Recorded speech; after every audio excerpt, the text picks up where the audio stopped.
is the WJTS News. In tonight's news, Kim Mesmer is named the recipient of the 2018 Athena Award. The Sager family is honored at the Indiana State Fair. Kurt Guxell will be in with sports. All this coming up next on 18 WJTS News.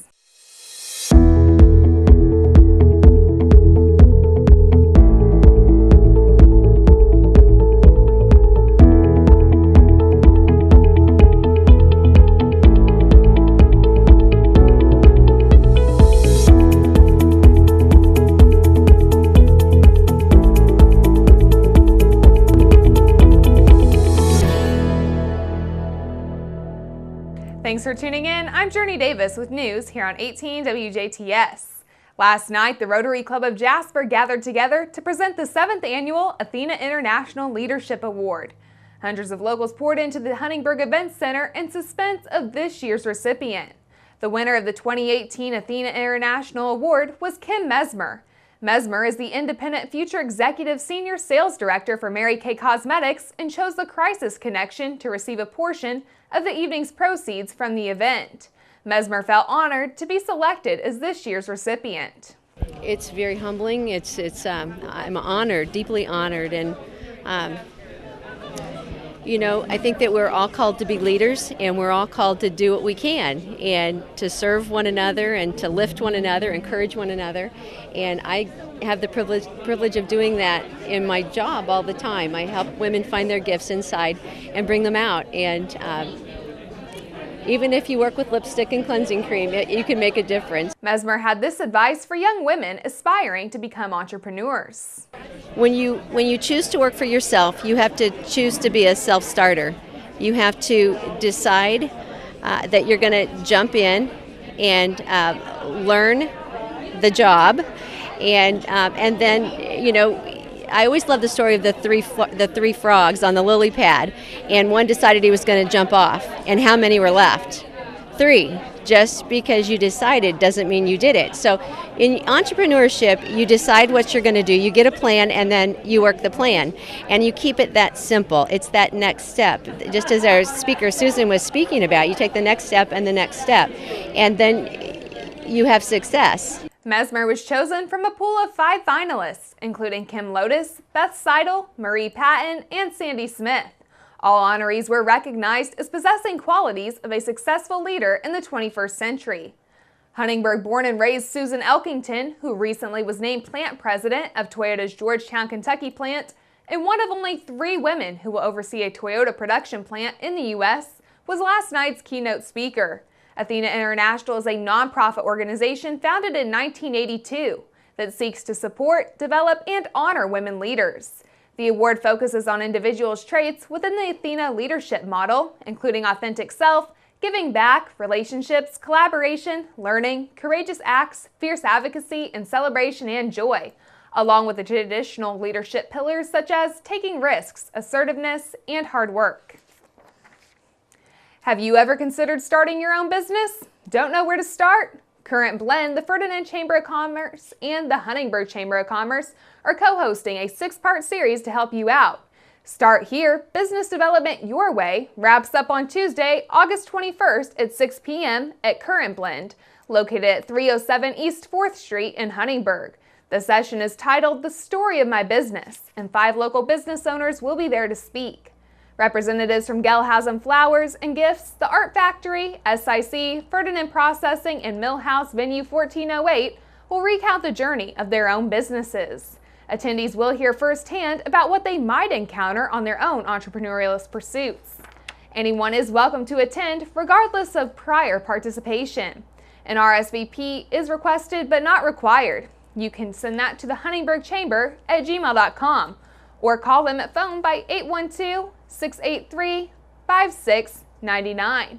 Additional details can be found at www.currentblend.com and on their Facebook page.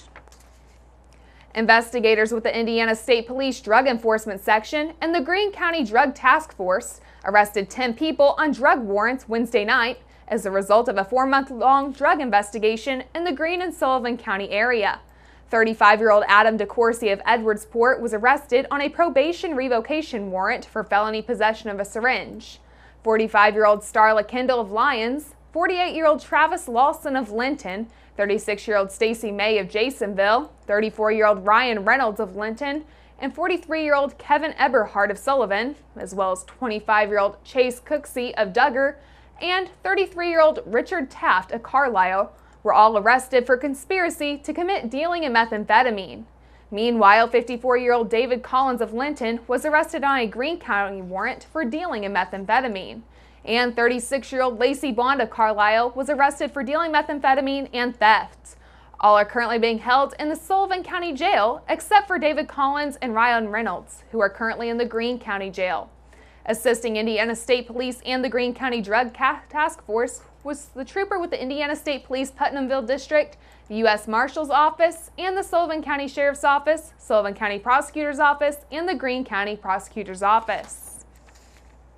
Lieutenant Governor Suzanne Crouch presented this year's AgriVision Award to the Jerry Sager family of DuBois County. The presentation took place Thursday at the Indiana State Fair. Now in its 12th year, the award recognizes members of Indiana's agricultural community for demonstrating vision, innovation, and leadership in their fields. The Lieutenant Governor says it was an honor to present the Sager family with the AgriVision Award.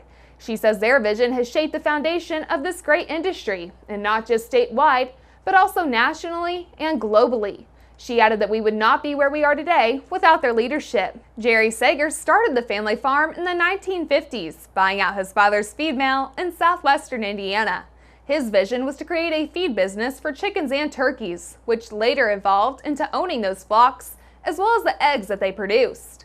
Eventually, his operation expanded as he began marketing the chickens, turkeys, and eggs he owned. With 8 sons, Jerry wanted to build a family business. Over the next 60 years, the Jerry Sager family expanded into 2 parts, Wabash Valley Produce Incorporated and Farbest Foods Incorporated. Wabash Valley Produce processes 7 million eggs per day, which are sent to 3 different facilities to be converted into egg whites or egg yolks. With locations in Huntingburg and Vincennes, Farbest Foods raises, feeds, and processes approximately 60,000 turkeys per day, which are sold mainly in the U.S. but also around the world. Combined, these businesses provide jobs for 2,000 employees. After Jerry passed away in 2003, his sons carried on the family business and his traditions. Today, the Sager family is known for their leadership in environmental stewardship, farm safety, animal welfare, and innovation within the poultry sector.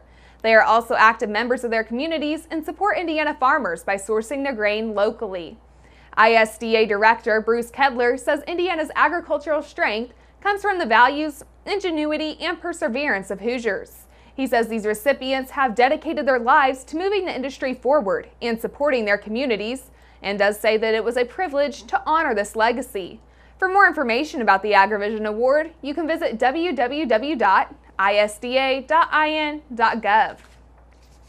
Lieutenant Governor Suzanne Crouch and the ISDA Director Thursday also announced the winners of the 2018 Indiana Agricultural Photo Contest.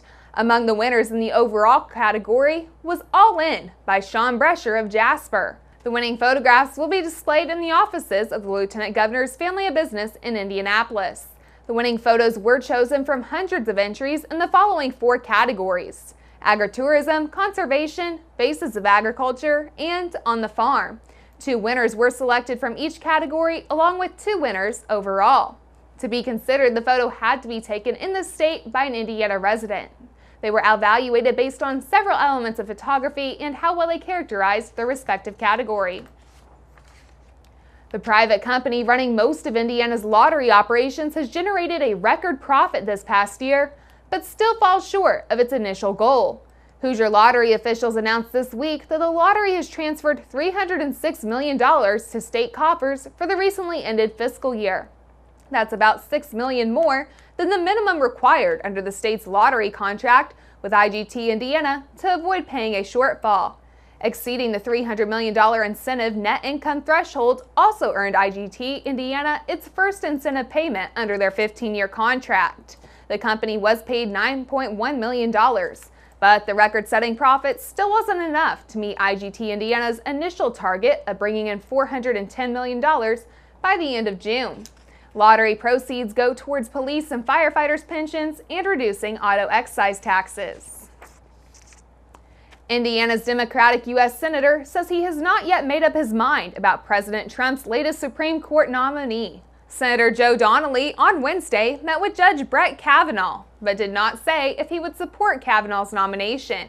Donnelly's office says the two talked about Kavanaugh's work for President Bush and the role of the Supreme Court. Donnelly is one of 3 Democrats to meet with the judge. Stay tuned, weather, sports, and Inform are still to come on 18 WJTS News.